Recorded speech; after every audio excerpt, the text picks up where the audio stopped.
اچھا، تاریخ میں نا ہمیں اکثر ایسی مثالیں ملتی ہیں جہاں محض وسائل نہیں بلکہ انسان کا جو اٹوٹ ارادہ ہوتا ہے نا، وہ ہر منطق اور حساب کتاب کو بالکل غلط ثابت کر دیتا ہے۔ بالکل صحیح کہہ رہے ہیں آپ۔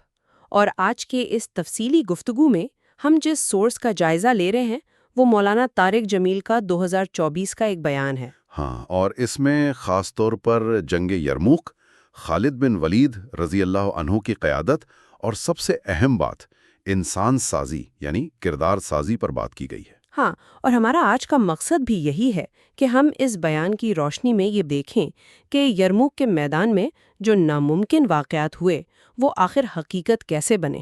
صحیح؟ یعنی وہ کون سی نفسیات تھی، وہ کیا جذبہ تھا جس نے صحابہ کو ایسی ناقابل شکست قوت دی۔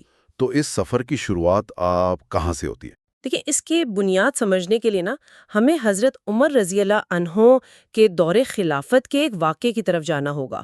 اچھا۔ ہوتا یہ ہے کہ فتح مکہ کے بعد جو بڑے قریشی سردار مسلمان ہوئے تھے جیسے ابو سفیان، انہیں ایک مجلس میں تھوڑا پیچھے کر دیا گیا، اور جو پرانے غلام صحابے تھے نا جیسے حضرت بلال اور حضرت سلمان، انہیں آگے بٹھایا گیا۔ واہ، یعنی ایک وقت کے جو سردار تھے ان کے لیے تو یہ ان کی انا پر بہت بڑا جھٹکا رہا ہوگا۔ یقیناً، ظاہر ہے، لیکن یہاں سہیل بن عمرو کا جو ریاکشن ہے وہ بہت اہم ہے۔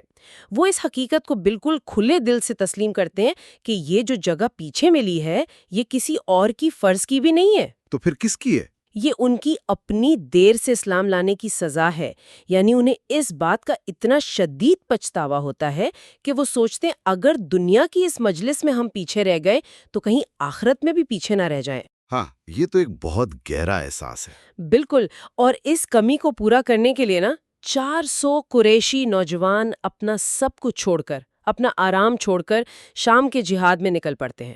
اگر ہم اسے آج کی دنیا کی مثال سے سمجھیں تو یہ بالکل ایسا ہے کہ کسی انسان کو اچانک احساس ہو کہ وہ کسی عظیم مقصد میں یا فرض کریں کسی بہت بڑے سٹارٹ اپ میں بہت لیٹ شامل ہوا ہے، ہاں ہاں، بالکل ویسا ہی۔ اور پھر اس وقت کو کور کرنے کے لیے وہ اپنا سب کچھ داؤ پر لگا دے، سب سے مشکل کام اپنے ذمے لے لے۔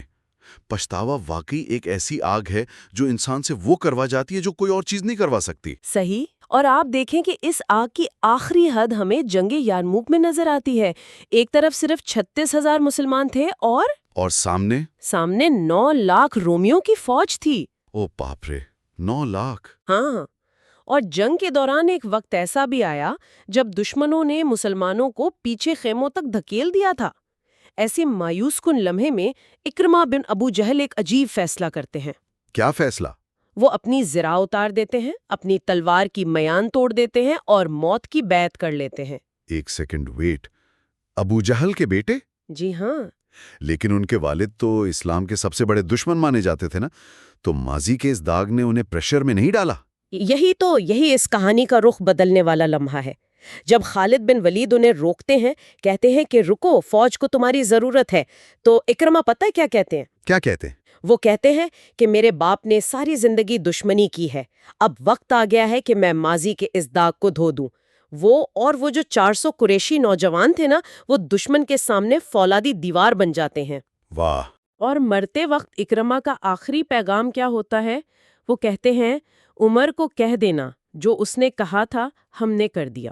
یعنی اپنا پچھتاوا انہوں نے موت کی قربانی دے کر مٹا دیا۔ لیکن اگر ہم پریکٹیکلی دیکھیں تو عقلی طور پر اس بیان میں کچھ واقعات ابھی بھی ناممکن سے لگتے ہیں۔ کیسے ممکن لگتے ہیں آپ کو؟ جیسے بیان میں آگے چل کر اگلے دن کی جنگ کا ذکر آتا ہے جہاں 60,000 عیسائی عربوں کی فوج سامنے کھڑی تھی۔ ہاں، جبالہ بن آئہم کی فوج۔ بالکل، اور اس کے مقابلے کے لیے خالد بن ولید صرف 60 چنندہ صحابہ کو بھیجتے ہیں، جن میں 44 انصار اور 16 مہاجر تھے۔ 60 بنام 60,000، یہ کیسے ممکن ہے؟ جسمانی طور پر لوگ تھک بھی تو جاتے ہیں۔ صحیح کہہ رہے ہیں آپ۔ 60,000 لوگ تو صرف چلتے ہوئے آئیں تو انہیں روند کر گزر جائیں۔ یہ ڈیفنس آخر قائم کیسے رہا؟ دیکھیں، یہاں جبالہ نے بھی خود ان 60 لوگوں کا چڑیوں سے موازنہ کر کے ان کا مذاق اڑایا تھا، لیکن یہاں اس انسان سازی کا عملی طریقہ کار سمجھنا ضروری ہے جس کی نبی کریم صلی اللہ علیہ وسلم نے بنیاد رکھی تھی۔ اچھا، بات تعداد کی نہیں تھی۔ جب موت کا خوف ختم ہو جائے نا تو انسان پینک نہیں کرتا، یہ 60 صحابہ 6 کی ٹولیوں میں بنٹ گئے تھے، اور ان کی صفیں اس لیے نہیں ٹوٹیں کیونکہ ان کا مقصد زندہ واپس آنا تھا ہی نہیں۔ یعنی آخری سانس تک لڑنا تھا۔ بالکل، ایک عام سپاہی موت سے ڈرتا ہے، وہ پیچھے ہٹتا ہے اور تبھی پوری فوج کا دفاع ٹوٹ جاتا ہے، لیکن یہاں انہوں نے ایک ایسی دیوار بنائی جسے موت کا ڈر تھا ہی نہیں۔ اس بے خوف ذہنیت نے 60,000 دشمنوں کے حوصلے توڑ دیے۔ نتیجہ کیا نکلا اس کا؟ نتیجہ یہ نکلا کہ ان 60 میں سے صرف 10 صحابہ شہید ہوئے اور دشمن کے 5,000 لوگ مارے گئے۔ باقی جو فوج تھی وہ بھاگ کھڑی ہوئی۔ یہ اعداد و شمار سن کر تو واقعی حیرت ہوتی ہے۔ اس سے واضح ہو جاتا ہے کہ صرف بہتر ہتھیار یا بہتر تلواریں اتنا بڑا فرق نہیں ڈال سکتی۔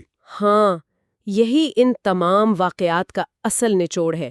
یہ کوئی عام جنگی حکمت عملی یا ٹیکٹکس نہیں تھے، یہ وہ کردار سازی تھی، وہ انسان سازی تھی جس نے ایسے انسان تیار کیے جو اندر سے اتنے مضبوط تھے کہ انہیں دنیا کا کوئی خوف، کوئی لالچ ہلا نہیں سکتا تھا۔